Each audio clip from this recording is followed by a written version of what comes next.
In this short video, we're going to talk about sailing against the trade winds in the Caribbean, also known as the Thorny Path when you're island hopping, sailing against the trade winds in the Caribbean. A lot of this footage is footage that we edited out of our other channel, so I thought this would be a great place for it. And most of this information comes from Bruce Van Sant and his books, one of them being A Gentleman's Guide to Passages South. Hope you enjoy it. Here's where we are right now in Samaná. This is the west coast of the Dominican Republic. And we want to go all the way down, right about here is Grenada. That might be it, somewhere down there. But the tough thing about this is that we're in the trade winds now, and the trade winds blow east to west, so that way. They can shift from southeast to northeast, but generally always blowing east to west, and pretty hard most of the time. Now this time of year, not as hard as a lot of the winter time, but during the winter time you get a lot of cold fronts that come through and they can change the wind a little bit and open up some weather windows. Definitely a little bit lighter in general, but we don't have those cold fronts to give us a ton of weather windows. Now this is our first time doing it. I'm not an expert. This is just how I understand it so far. When people are sailing down to this area from the US, there's two ways you can do it. We can do it the way we're doing it, and they call it the Thorny Path because we're island hopping from Florida through the Bahamas, just island hopping everywhere to Dominican Republic, to Puerto Rico, to the Virgin Islands, and then beyond if we want to go further.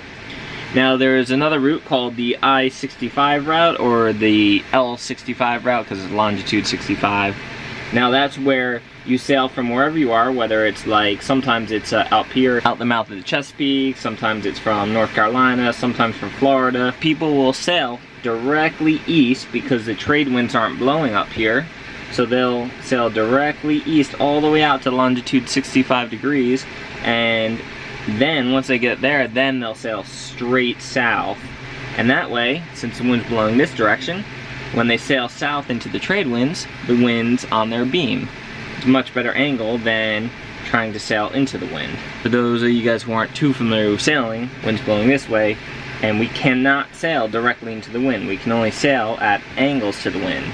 So from where we are now, we can sail northeast, and then maybe southeast or south, and then back northeast, and that's how we get to Windward. It's the most uncomfortable point of sail by far, especially when it's rough and really windy. So the way we're doing it, the Thorny Path, we've been taking a lot of advice from a guy named Bruce Van Sant, and he's written a few books.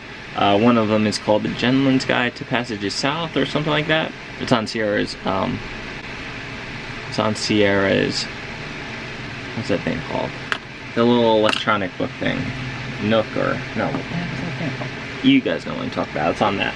Well, anyway, he has found a lot of good ways, little cheats and tips and tricks to make this passage more comfortable because it is generally an uncomfortable route. One of the things is to pick wind that is forecasted not more than 15 knots, that's the weather window we're looking at. It's going to be a few days of 10 to 15 knot winds, seas 2 to 4 feet, occasional 5 or 6 feet, but that's much better than the standard 15 to 20 or 20 to 25 knot winds with seas, 5 to 8 feet or so. So that's the wind. Those are the windows we're looking at, and then we're hopping down the coast. So like we're leaving this afternoon.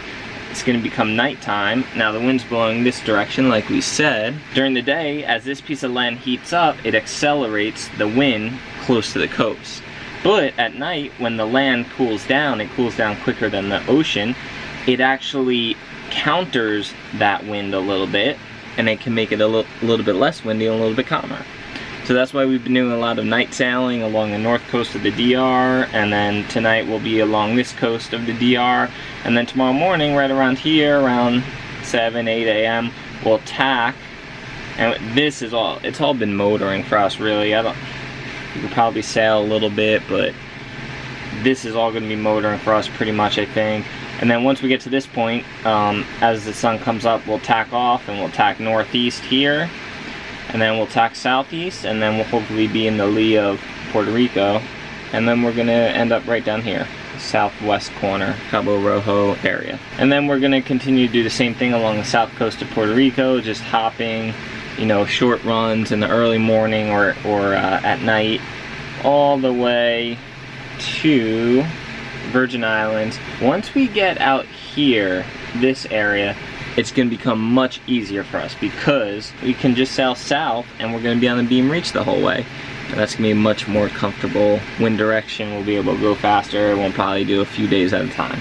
So yeah, I hope that made sense to you guys. That's kind of what we're doing, the Thorny Path right now. This is the Mona Passage right here, the infamous Mona Passage, because it can get really rough. It's two big bodies of water meeting each other. There is a shoal right here called Hourglass Shoal. There's a few more shoals, and it's like thousands of feet deep all of a sudden to just a few hundred feet deep. So waves can get pretty nasty in there. So yeah, that's why we really wanted a really good window transiting this Mona Passage. So I think we got one. We're leaving in a little bit here. We're just getting ready, putting some stuff away, and then we're gonna cruise. And here's what our actual route looked like. It actually went according to plan pretty well. We motored along the coast of the DR, then we tacked north, sailing the whole way, then tacked back south, and ended up right on the southwest corner of the Puerto Rico. So it worked out pretty well.